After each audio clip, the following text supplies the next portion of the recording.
everybody. This is Monty Mont, and I want to thank you for investing in the Shareholders podcast once again. It's a blessing to be here, y'all. God is good. I can't stress that enough, even in these turbulent times. And I have an amazing guest on for you guys today.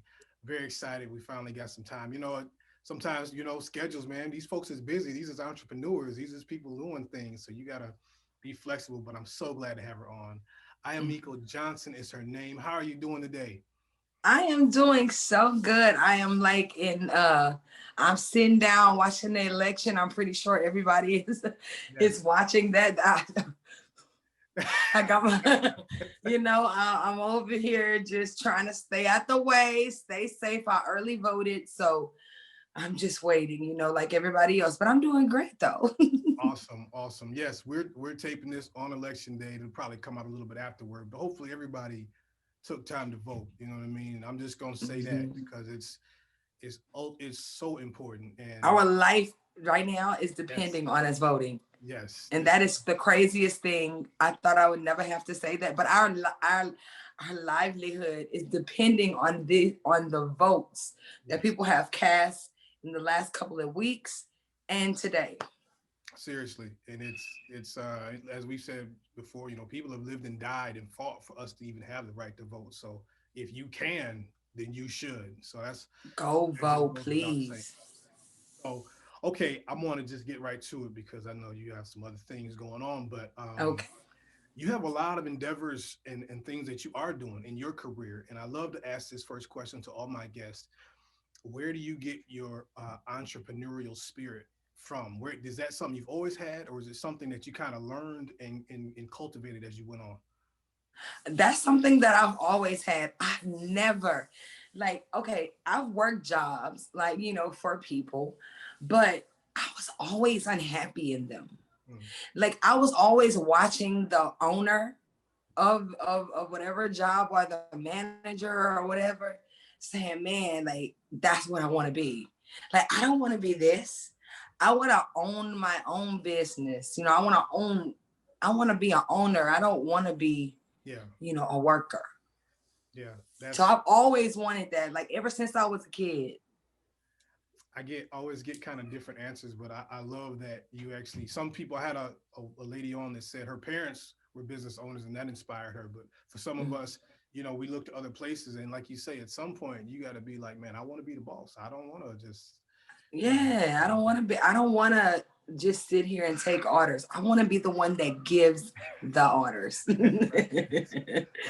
I'm with that.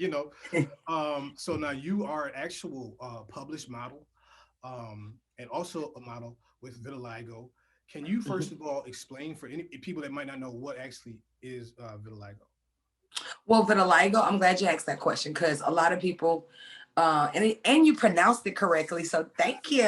All right, so vitiligo is an autoimmune disorder that causes white patches to form upon the skin because the cells that make up the color of your skin, they die. Mm, So basically, I am losing my beautiful golden melanin in my skin that makes up, the cell mhm. that makes up the color of our skin. Like mine are dying like slowly, which Oh, is making my pigment slowly fade away. wow. Okay.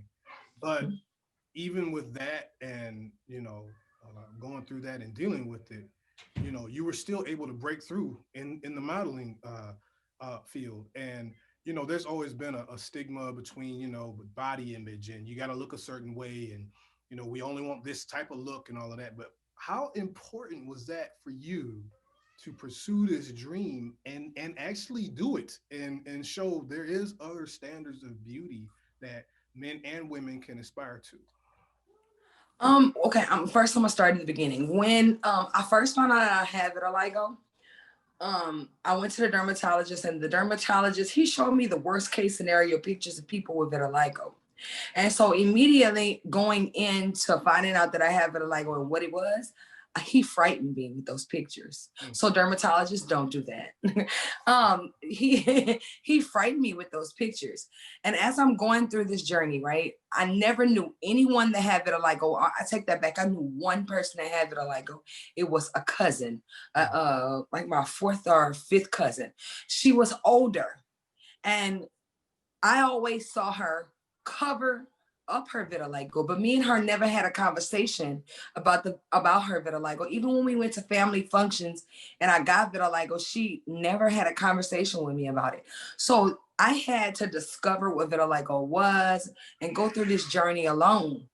And like I had mixed emotions, like ups and my emotions were like an up and down roller coaster.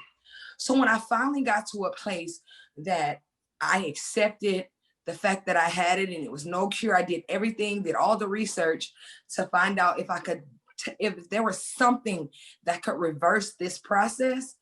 By the time I realized there wasn't any, I had to make peace within myself. The fact that because I feel the key to accept it, the key to freeing yourself, being fearless, is to accept. So I had to accept the fact that, you know what, this is a skin condition that this is my skin condition. I'm gonna live with this for the rest of my life. There's no cure until they come up with one. So I have to process the fact that I have to live with this skin condition right now. So as I'm going through the process, of course, like I said, it was a roller coaster ride of emotions for me. Sometimes I cried, sometimes I smiled, sometimes I got angry. So, and going through that process and sitting down, I thought to myself, man, I could only imagine the people that have to go through this alone like me. And I could not imagine that if God helped me get to the place that I was in, which was full 100% confidence, it's just, I had to help somebody else. Like it was my destiny for me to be able to help somebody else to go through this process and not alone, because it was very, painful for me at first.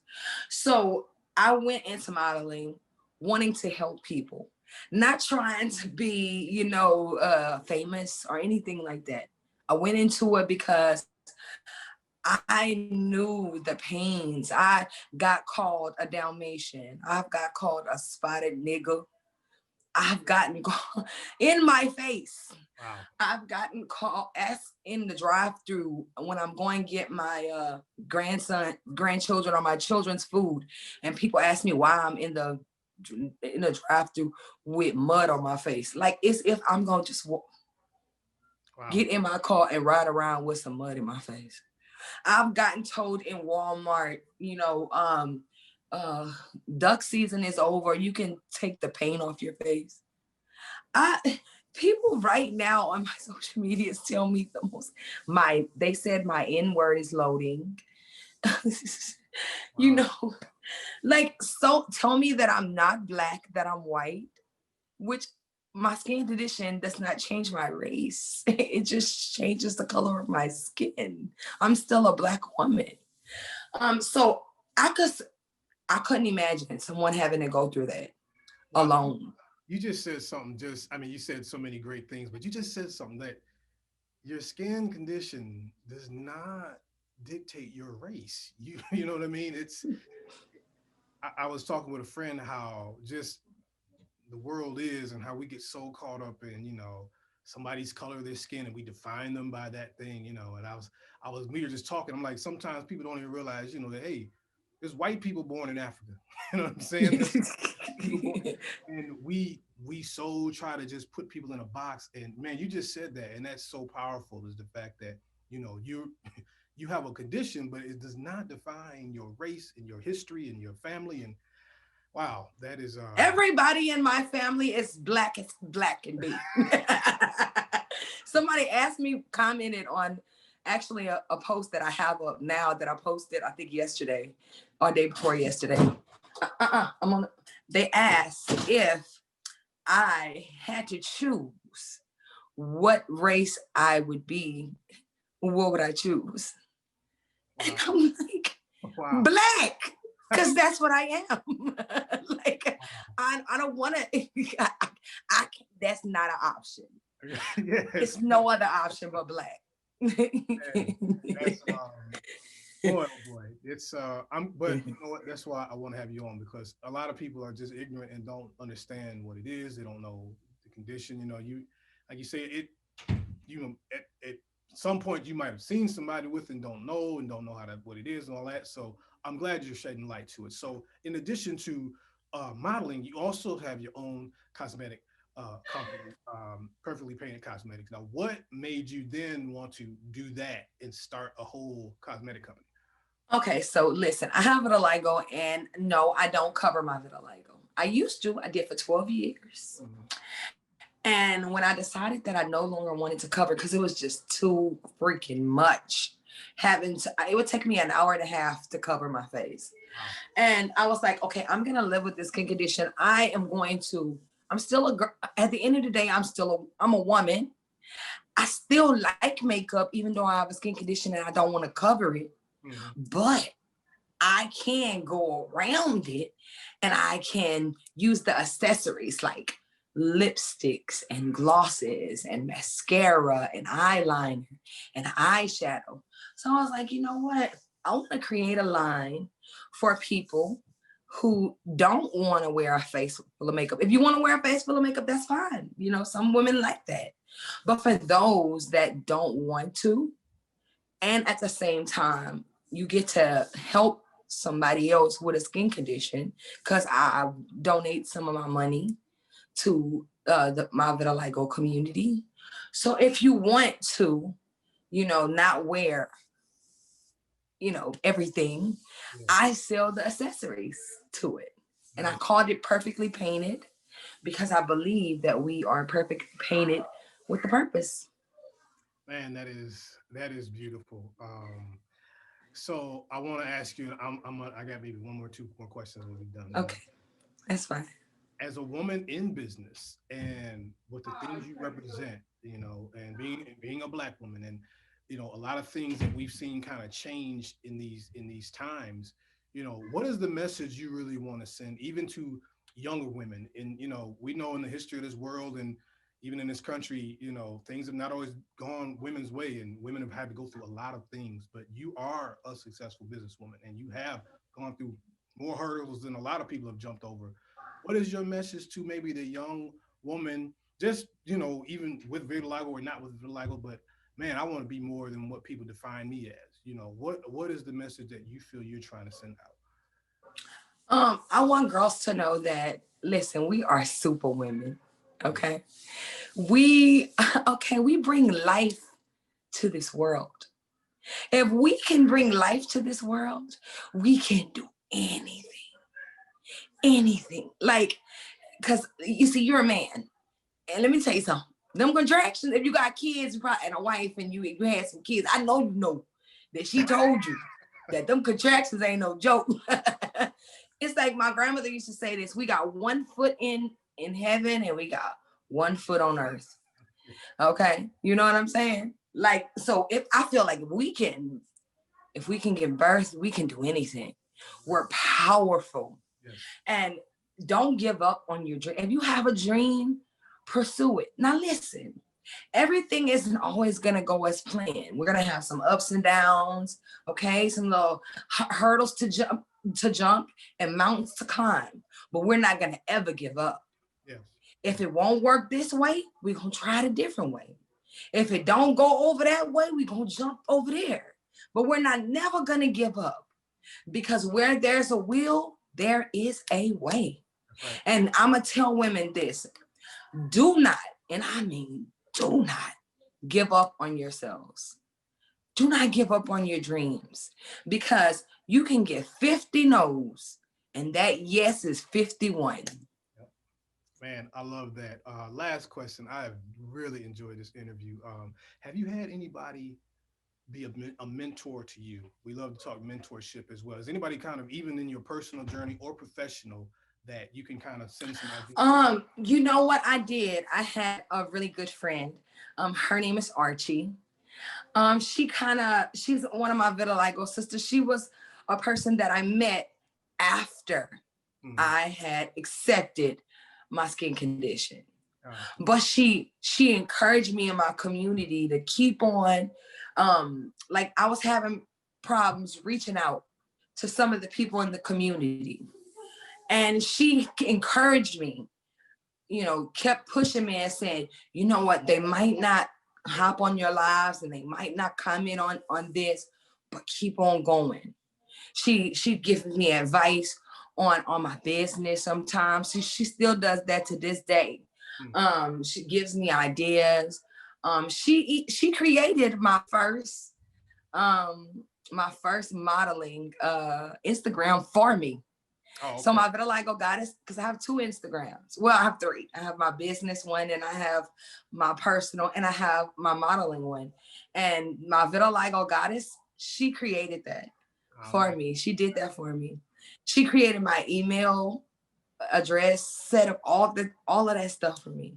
So I had another woman that had the same skin condition as me, push me. So that's why I devote my life to helping others with the same skin condition as me to pursue their goals and their dreams. Awesome. So this has been Monty Mont for the Shareholders podcast with Iomikoe Johnson. I've enjoyed this. Real quick, where can people find you? Just those give your tags. I have an Instagram. It is Iomikoe, Iomikoe Johnson. My modeling one is Vitiligo Goddess. Vitiligo Goddess. You can follow me on TikTok. It's Vitiligo Goddess as well. On Facebook, it's my name, Iomikoe Johnson as well. And my business is Perfectly Painted Cosmetics on Instagram. And you can go to my website, www.perfectlypaintedcosmetics.com. And you can come over there and place some orders. How about that? That's what we want. Listen, I know you got to go, but thank you for the time. I appreciate it. Much success to you. I love your energy. I love your attitude. Thank you, brother. Thank you so much. Thank you for inviting me here and having me on here. I was like, I got to do this for this brother. Like, I got out today. People were messaging me, and I was like, I got something to do. I appreciate that. Thank you very much.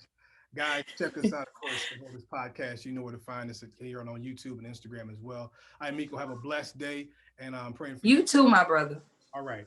This has been a production of the Mighty Sharp Network. Executive producer is Monty Mont. Watch the corners and always stay sharp. Breastplate of righteousness. Oh, feet fitted with the gospel of peace. Oh, belt of truth.